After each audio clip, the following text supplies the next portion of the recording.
short video on plumbing.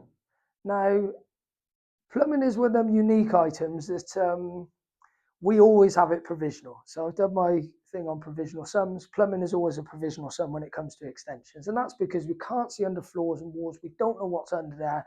You know, there's been jobs where we've been able to tap on and add a radiator and add some hot and cold feeds, no problem. There's been other jobs where we've taken the ceilings down and it's been tampered with over years and years and covered up and added to, and the whole lot's got to be changed.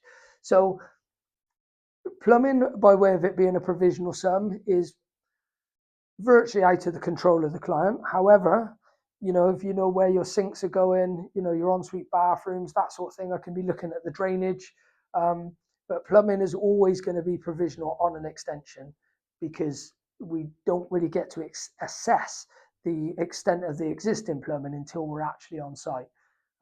So whilst there's not a lot that a client can do, unless you're going to have your ceilings down way before you start the build so that we can see what's going on, generally plumbing is a provisional item.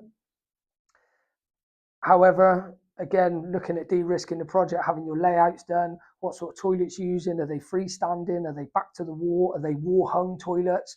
You know, all these things have a big range in costs. You know, if you've got a standard loo that sits on the floor of a standard sink with face mounted mounted taps, then that's straightforward. If you're going to have a back to the wall concealed cistern all built into the wall, the taps or the pipework first fixed into the wall, so just the head of the spouts coming out, you know, that's premium, and we would allow for that accordingly. So if you know this from the outset, it's another way of you know, tightening up your project. So think about showers.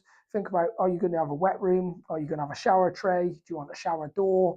No shower door? You know, all these things factor in very early on.